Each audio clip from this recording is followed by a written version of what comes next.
Bonjour, bonjour à tous, bonjour amis fidèles. Alors une petite cartouche de début de semaine.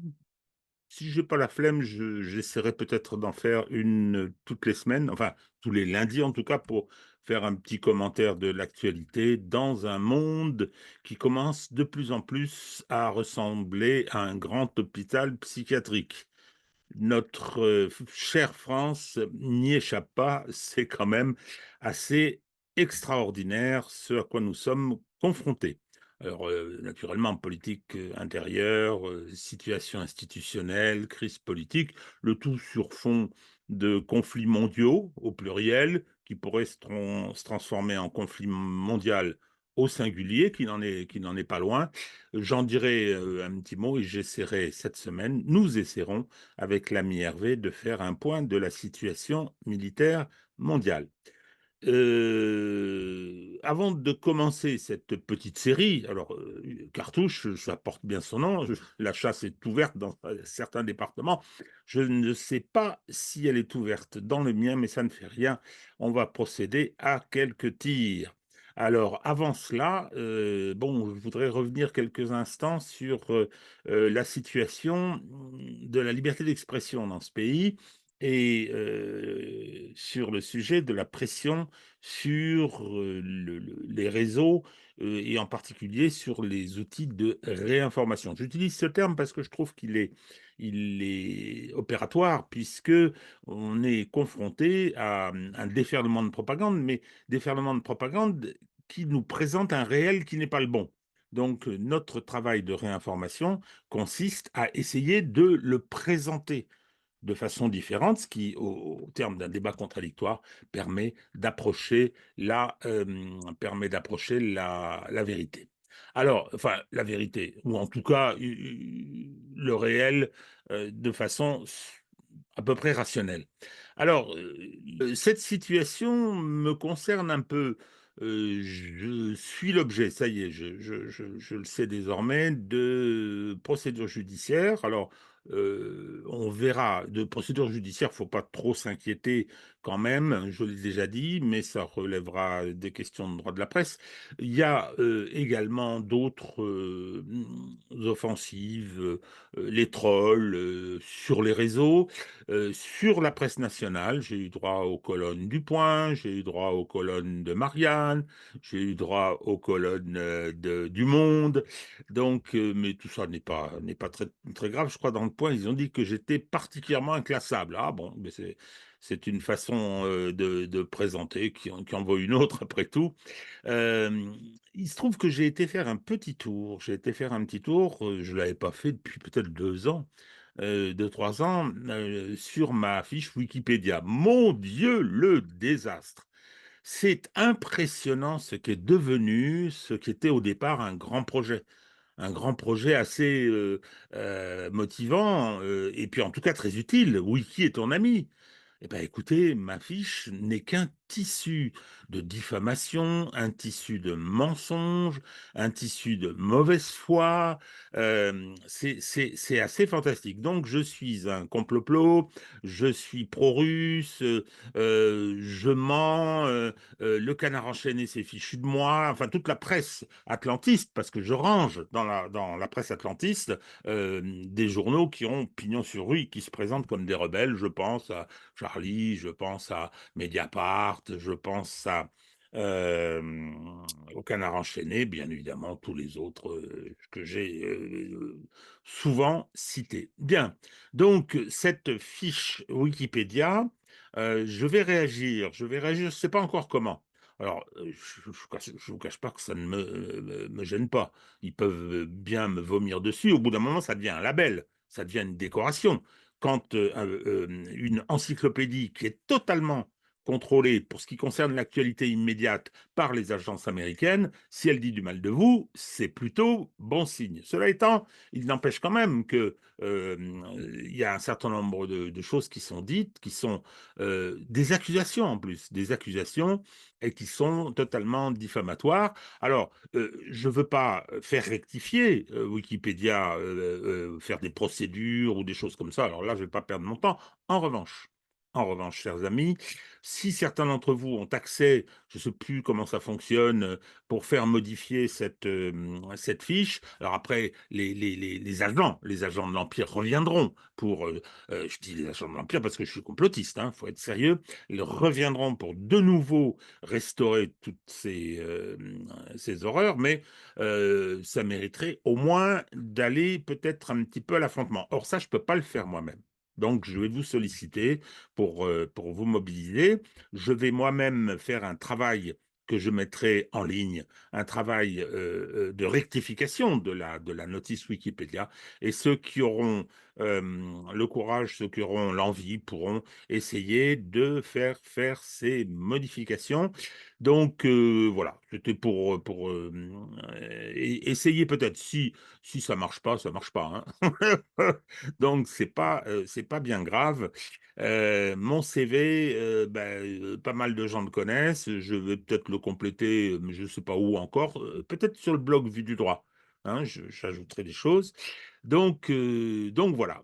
Toujours besoin du soutien. Alors vous cliquez. Alors j'entends souvent sur YouTube des gens qui disent ah là faites sonner la petite cloche, pas vu de cloche chez moi. L'algorithme est gourmand, donc commentaires, pouces levés, etc. Et puis les soutiens matériels qui sont toujours précieux. Alors à ce sujet, je travaille sur la présentation du projet concernant la justice, et là, il y aura les informations concernant la façon de participer à la réalisation de ce qui constitue pour moi un projet très important, parce que je crois que la situation actuelle en Occident est grave et que la question du rôle de la justice est décisive. J'en parlerai d'ailleurs dans cette petite cartouche. Alors, je vous propose que nous débutions avec notre cher président Macron, qui a encore fait des siennes. Ce qui est quand même assez incroyable. On a une situation politique invraisemblable. On n'a pas de premier, enfin, on a un premier ministre, pardon. Premier ministre qui a été nommé au bout de 3 mois et demi, qui n'a toujours pas de gouvernement. On a des ministres qui ne sont plus ministres, ils n'ont plus aucune légitimité, ni juridique, ni démocratique. Ils continuent à faire comme si de rien n'était. On a une situation financière de notre pays qui est dramatique. On a une situation économique qui est dramatique et monsieur va faire le kéké partout. Va faire le kéké partout. Écoutez, on va voir comment est-ce que ça se passe.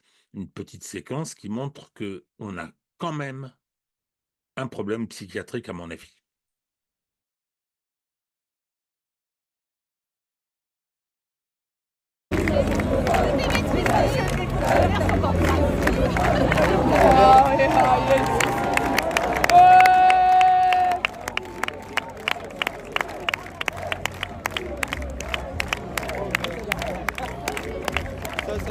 Ça va être ah oui. Il regagne un demi-point dans la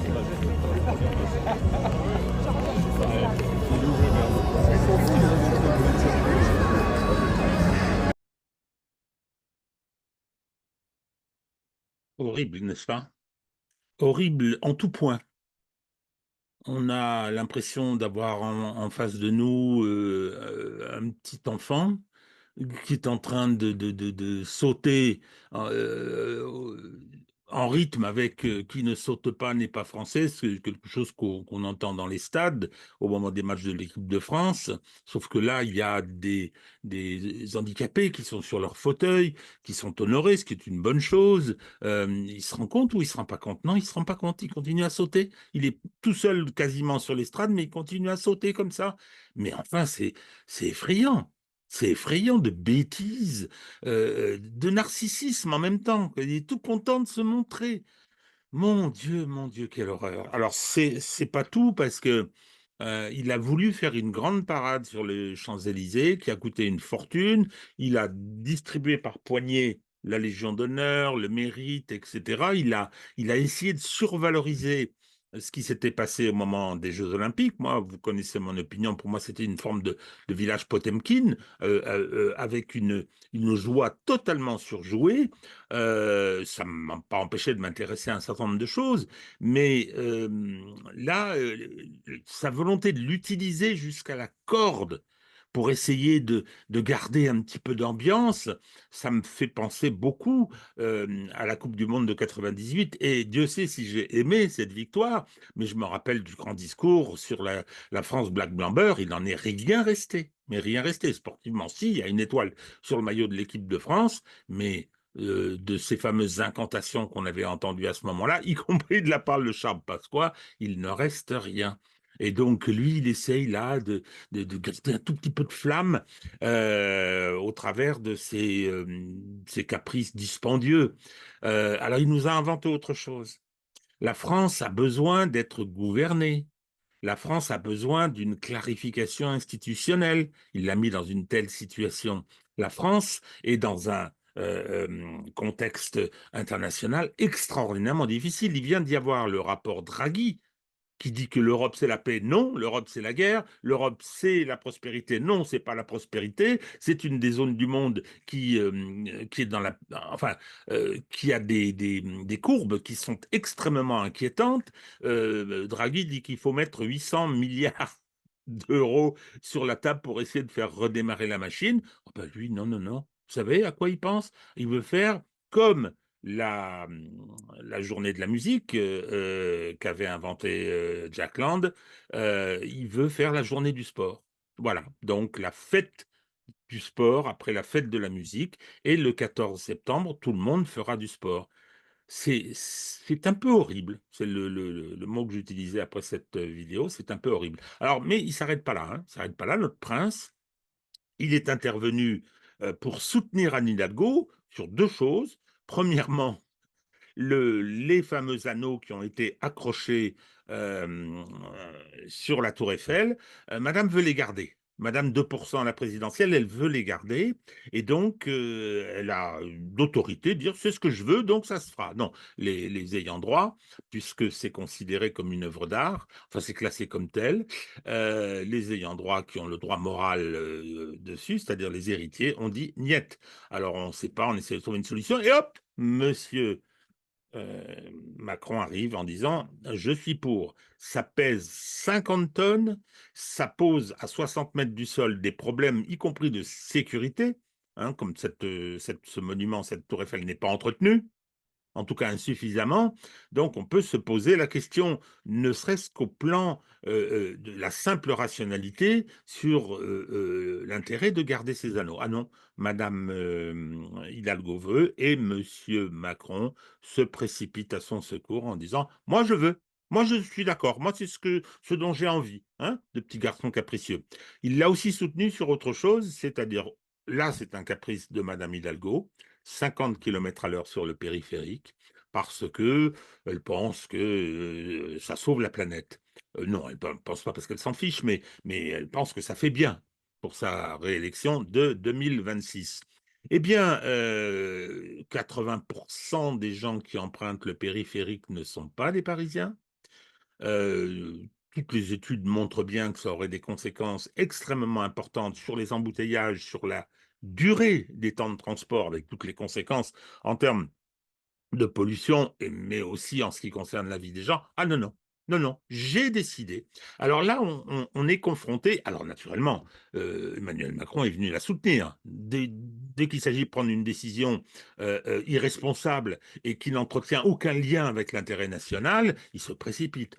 Et qu'est-ce qu'on a? Eh bien, la situation qui aujourd'hui est plus que problématique, avec la segmentation de la population française, avec le fait que les métropoles, et celles-là en particulier, sont devenues des forteresses pour la petite bourgeoisie urbaine qui soutient bec et ongle, comme elle l'a montré le 7 juillet dernier, qui soutient bec et ongle Emmanuel Macron, eh bien, on se trouve dans une situation où la capitale de tous les Français est confisquée par une personne qui représente 2% des électeurs à l'échelle nationale et qui souhaitent faire plaisir à une partie extrêmement étroite de la population qui sont les petits bourgeois qui habitent le long du canal Saint-Martin.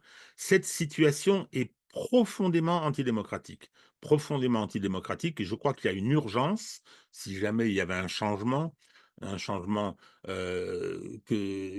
efficace, il y a une urgence à redonner à la capitale son statut de capitale de tous les Français, capitale de la France et par conséquent de tous les Français. Aujourd'hui, elle est confisquée par Madame Hidalgo et ses rêves de grandeur et la volonté euh, de mettre son nombril en avant, le président de la République souhaitant profiter de l'occasion pour mettre le sien en avant. Bon, donc c'est tout à fait catastrophique. Alors ça, c'est les foucades d'Emmanuel Macron. Il y en a d'autres, il y en a d'autres. Il y a cette histoire invraisemblable des vitraux de Notre-Dame. Alors Notre-Dame va être réinaugurée après les travaux qui ont été effectués, après qu'il y ait eu un boulot extraordinaire de restauration qui a été fait, après que le monde entier est mis au pot, c'est-à-dire que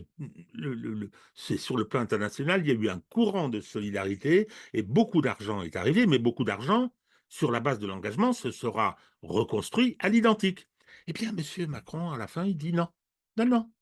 Il y a des vitraux, les vitraux de Viollet-le-Duc, qui ont été construits au XIXe siècle, réalisés, pardon, pas construits. Mais encore, quand je dis construits, c'est qu'il y avait une articulation avec l'architecture, avec ce qui avait été refait dans la rénovation de Notre-Dame à cette époque. Et donc, ces vitraux devaient être remis en place. Ils n'ont pas été affectés par l'incendie. Ils ont été déposés et maintenant, il faut les reposer. Il a dit non.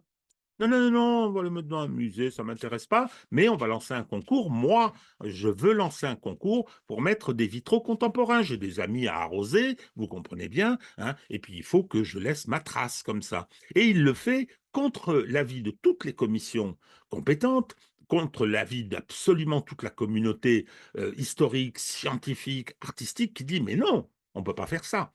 Vis-à-vis de tous ceux qui ont contribué, les petits et les plus grands, les plus gros, tous ceux qui ont contribué parce qu'on leur a dit que ce serait restauré à l'identique, ah ben non. Monsieur Macron, il transige ça. C'est hallucinant. C'est hallucinant et je pense que lorsque j'entends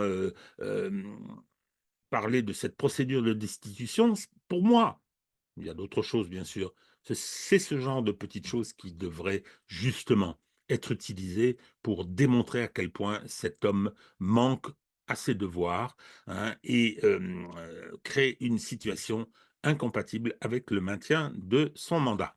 Nous verrons. Voilà, ça c'était pour la petite fête d'Emmanuel Macron avec Anne Hidalgo au passage.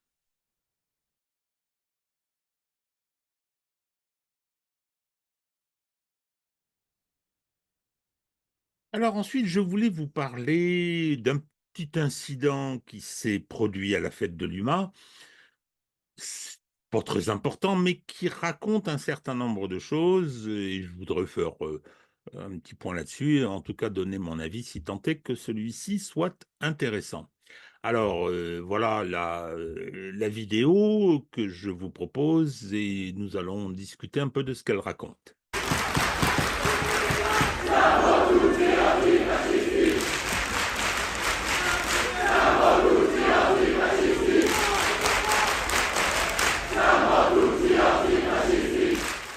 Alors, c'est un débat qui a lieu sous un chapiteau de la fête de l'UMA et sur le plateau, il y a François Ruffin. La salle qui a manifestement été composée par les gens de LFI, enfin je dis ça, je les accuse, je ne sais pas, hein. En tout cas, sur le plateau, il y a monsieur Raphaël Arnaud, qui est député LFI, si je ne m'abuse. Et pour moi, c'est véritablement la quintessence du pitre. C'est la quintessence du pitre, parce que voilà quelqu'un qui a été élu à Avignon, euh, dans les partis qui sont effectivement peuplés par la petite bourgeoisie urbaine et qui prend la pause. Alors on a beaucoup critiqué, on a dit voilà, c'est affreux, c'est horrible. Il est fiché S et il est quand même député. Bah oui, les fichiers S, c'est une mesure administrative. Je ne vois pas ce qui s'opposerait à ce qui puisse être élu député. N'importe qui peut être fiché S. Tiens, je me demande même si je ne le suis pas, mais de toute façon, je m'en fous.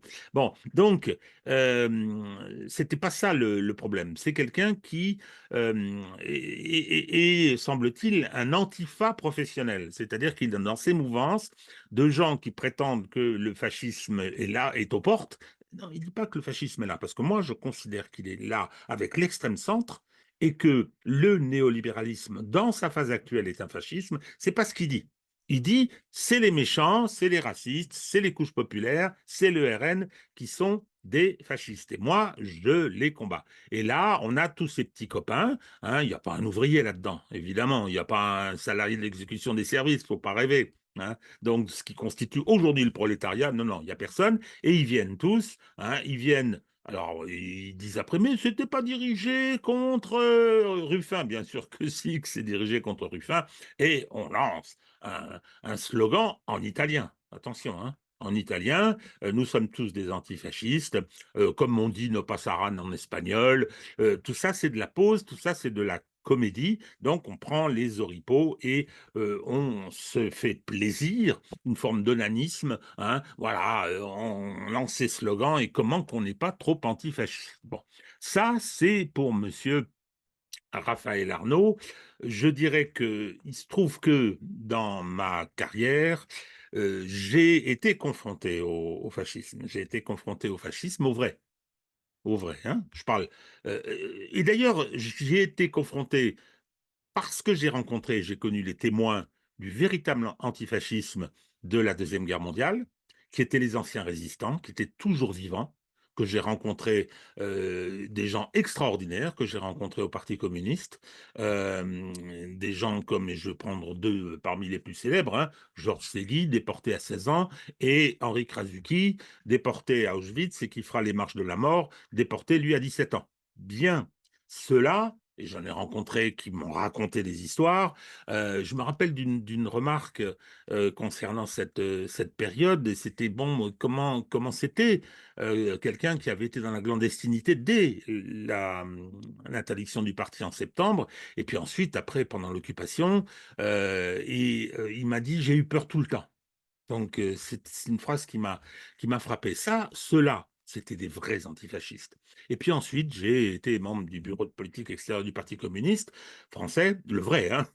Donc, et ça m'a amené à intervenir aux quatre coins du monde, dans des actions de solidarité, dans des actions de défense. J'ai participé à des délégations, j'ai été dans des pays où il y avait des procès qui étaient menés contre les oppositions, des pays où il y avait des dictatures féroces. La plus féroce d'entre elles, dans mon souvenir, euh, ça c'était avant l'Amérique latine, mais je vais en dire un mot de l'Amérique latine, c'était l'Iran du Shah, avec la SAVAK, c'était épouvantable. C'était épouvantable. Donc, ensuite, j'ai été président de l'Association France-Amérique latine et je me suis beaucoup impliqué dans ce qui se passait là-bas. Je rappelle que c'était les années de plomb, c'était des dictatures atroces. Atroce, celle chilienne d'Allende, mais il y a eu celle d'Argentine, il y avait celle d'Amérique centrale, il y avait, après que les sandinistes aient pris le pouvoir, les contras. Moi, j'ai fait des missions là-bas. Effectivement, ce qui était en face, c'était le fascisme. Donc, lorsque je vois euh, ces gamins venir se donner des impressions en scandant ça, ça me choque un peu et je pense que les gens dont j'ai parlé tout à l'heure, ceux qui ont résisté pendant la Deuxième Guerre mondiale, ceux qui ont combattu sur le terrain, mes camarades latinos, je n'aime pas faire parler les morts, mais je crois que je sais ce qu'ils en auraient pensé. Bon, donc, exit, c'est plaisantin. Alors, il y a le problème Ruffin Il y a le problème Ruffin. Ruffin est un personnage intéressant, qui a fait un certain nombre de choses. C'est un petit bourgeois, aisé d'ailleurs, mais peu importe, c'est son droit le plus strict, hein, ça me gêne pas du tout, ça, mais politiquement, ça se ressent. Politiquement, ça se ressent. Le film Merci Patron, j'ai pas aimé du tout, parce que je trouvais que cette façon de dépeindre les couches populaires, de dépeindre la classe ouvrière me gênait. Hein. C'est comme, si vous voulez, lorsque on voyait, ça faisait beaucoup rire sur Canal+, les Deschiens. Non, il y avait... Alors, l'accusé de professer un mépris social, Ruffin, non, faut pas, on peut pas dire une chose pareille, mais il y a quelque chose d'un petit peu gênant. Et puis, alors il a rallié la social-démocratie, il a dit, je suis un social-démocrate, mais quand vous l'écoutez, il manifeste de la solidarité avec les couches populaires, il dit qu'il faut les prendre en compte, et c'est très bien. Mais pour le faire, qu'est-ce qu'il avance comme idée? Quand est-ce qu'il il parle de l'abolition du capitalisme? Quand est-ce qu'il parle du néolibéralisme dans sa tendance néofasciste actuelle? Quand est-ce qu'il préconise les alliances qu'il faudrait mettre en place pour le renverser, pour qu'il y ait un effet de rupture? On ne l'entend pas là-dessus. On ne l'entend pas. Alors, il est de gauche, c'est très bien, il est très gentil, il est de ce côté-là, peut-être, mais sur le plan politique, et moi, il me fait penser, et ma critique là, elle n'est pas, elle n'est pas féroce. Ma critique, elle est de l'ordre du constat. Il me fait penser aux sociodémocrates que j'ai connus toute ma vie, à ces socialistes qui ont tout promis avant de tout trahir et qui, au plan de la méthode, sauf peut-être entre 1981 et 1983, où un certain nombre de choses avaient été entreprises, mais après, non seulement on s'est adapté, mais en plus, on a adapté le système pour le faire avaler ceux qui en étaient les victimes. Donc, moi, j'ai comment dire, une méfiance assez importante concernant François Ruffin sur le plan politique. Sur le plan personnel, je ne le connais pas, mais sur son positionnement politique, euh, j'ai des doutes. Voilà.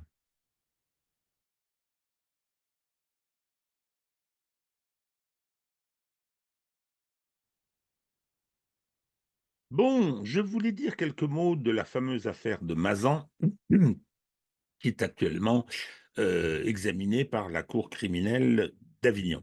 Alors, je ne vais pas revenir sur les détails du dossier, c'est une affaire hors norme, incontestablement. J'ai eu l'occasion, pour différentes raisons, d'être informé d'une partie du contenu du dossier. Enfin, tout ça, c'est professionnel. Et je sais que c'est une affaire qui, fort normalement, peut défrayer la chronique. Peut défrayer la chronique, c'est l'histoire d'un homme qui met sa femme à disposition après l'avoir droguée d'un certain nombre de personnes recrutées par Internet pour qu'il puisse avoir des relations sexuelles avec elle. Juridiquement, ça s'appelle un viol, puisqu'elle n'était pas consciente de ce qui lui arrivait. Ça a duré 10 ans. Et donc, aujourd'hui, lui est poursuivi pour complicité et les autres, les 51 personnes qui ont participé à ces soirées, je veux dire, ces viols tout simplement, sont poursuivis également, mais à titre d'auteur principal. Euh, le mari en question est un personnage assez effarant pour mon goût. Moi, je ne me prononce pas sur la dimension judiciaire. Il est présumé innocent, on va voir ce que la juridiction décide le concernant, mais ce que je peux connaître de ce monsieur prouve qu'on a affaire à quelqu'un de moralement totalement dépravé. Euh, il y a en cours un autre volet à ce dossier qui sera examiné postérieurement, qui l'amène à être mis en examen pour des assassinats, viols et tentatives d'assassinat et tentatives de viol. Bien, nous verrons ce que cette instruction dit. Ce sont des affaires anciennes, ce qu'on appelle des cold cases.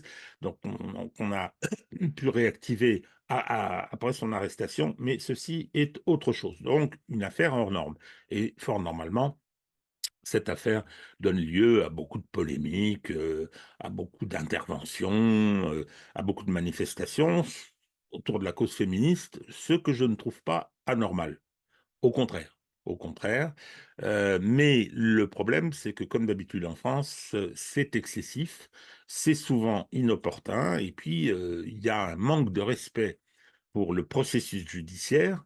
On l'a vu plus récemment dans d'autres affaires, les Daval ou autres, où l'audience se passait quasiment sur les plateaux des chaînes d'infos. Bon, on n'en est pas là, mais on n'est pas loin. Et il y a surtout quelque chose qui me semble très critiquable, c'est le fait qu'on remette en cause la défense. On remet en cause la défense. En France, on n'aime pas les avocats. Mon maître Henri Leclerc a eu beau s'égosiller en disant l'avocat défend l'homme, pas le crime. Pour les Français, souvent, majoritairement, l'avocat est par définition complice. C'est également le cas chez un certain nombre de magistrats, ce qui est quand même beaucoup plus ennuyeux. Et donc là, on a reproché aux avocats des 51 prévenus, il y en a 51, hein, ils sont accusés, pardon, c'est une procédure criminelle.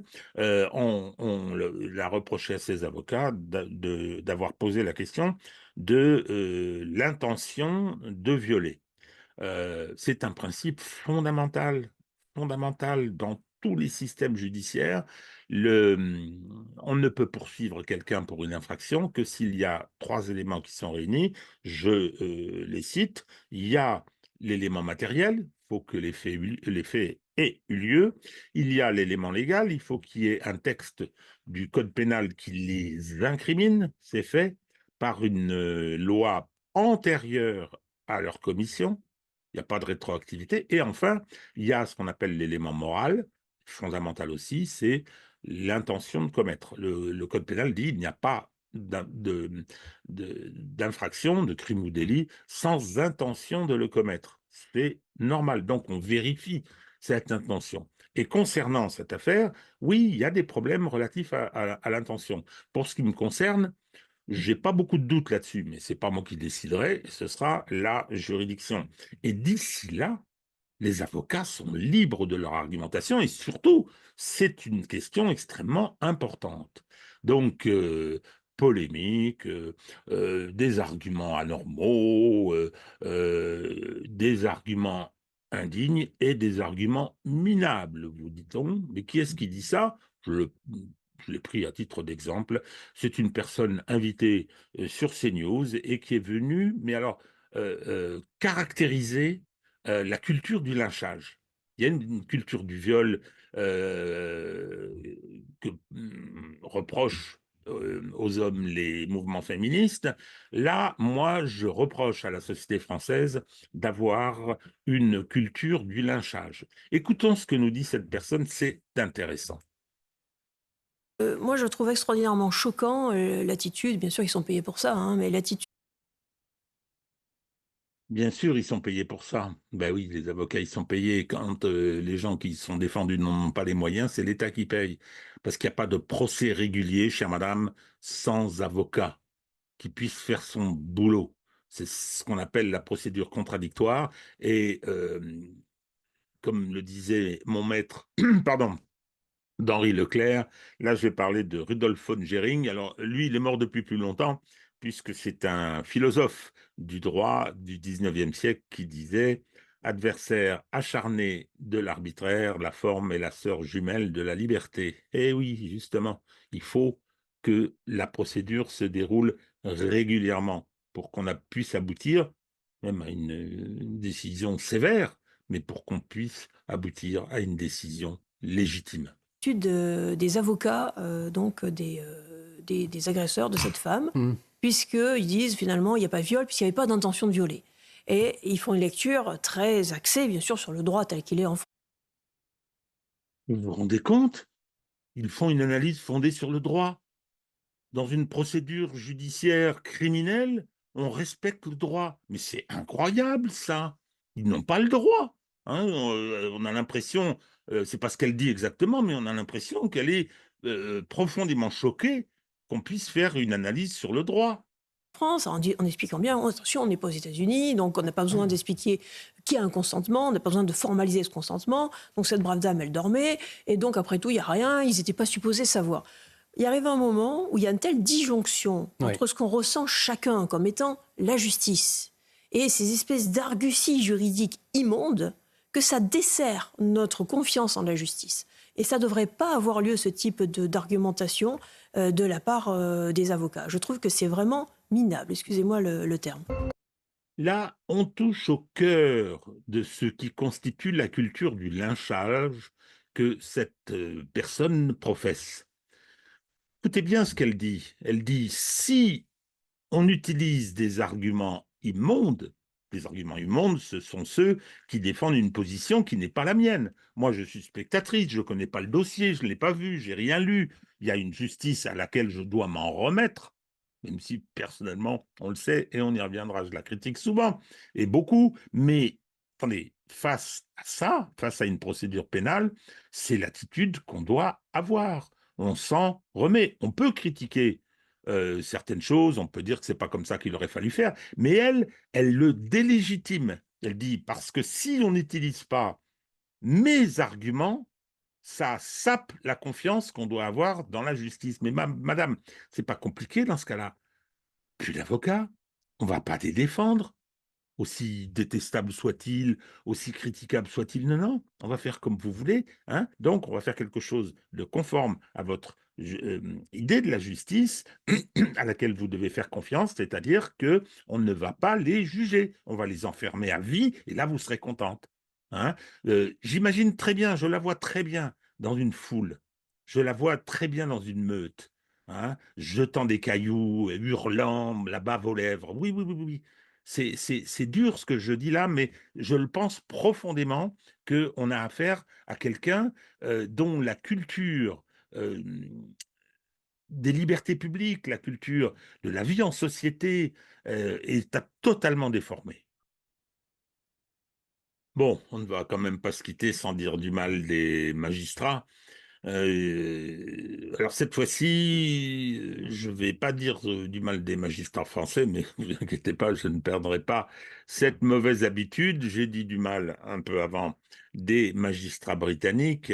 Là, je vais parler des magistrats italiens. Les magistrats italiens, alors, qui ont une particularité par rapport à nous, c'est que le parquet y est indépendant.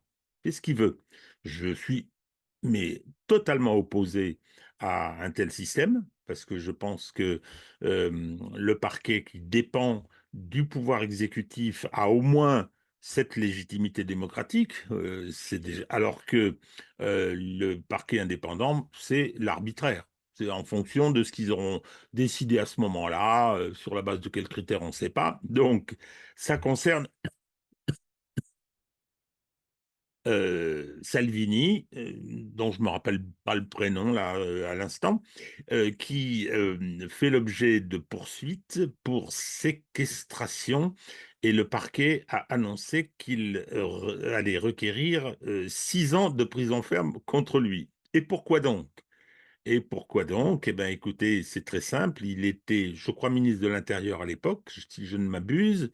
Et c'est en 2019, et il y a un bateau de migrants qui est arrivé dans un port italien, et il s'est opposé à ce qu'on les débarque.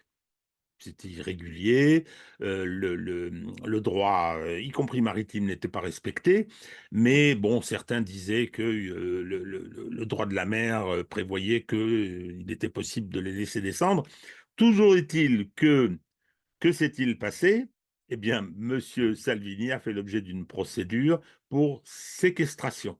Séquestration, c'est grave, hein? Séquestration, on imagine les enlèvements, la séquestration, le chantage. Non, non, séquestration parce que l'incident a duré 24 heures, hein, quelque chose comme ça, ou peut-être un peu plus, je ne me rappelle plus. Mais toujours est-il que il y a eu après des règlements de compte politiques, il a perdu le pouvoir et on a levé ses immunités et la procédure a suivi son cours. C'est extraordinaire et ça montre bien que, parce que ces poursuites sont évidemment sur des bases politiques, par des magistrats du parquet italien qui sont pro-migrants, ce qui n'est pas déshonorant, hein, c'est leurs opinions, c'est le droit le plus strict, mais Le problème, c'est que c'est ça la motivation, c'est ça le critère du déclenchement des poursuites et des réquisitions. 6 ans de prison ferme pour une qualification absurde, séquestration, enfin, c'est pas sérieux. Et Salvini était soutenu par l'opinion publique italienne. Bon, écoutez, malheureusement, je pense que ce phénomène de la politisation autonome des magistratures, c'est un phénomène qui est largement répandu en Europe et c'est très grave. Voilà. Je termine sur une note pessimiste, sauf si nous réagissons, bien sûr. À bientôt.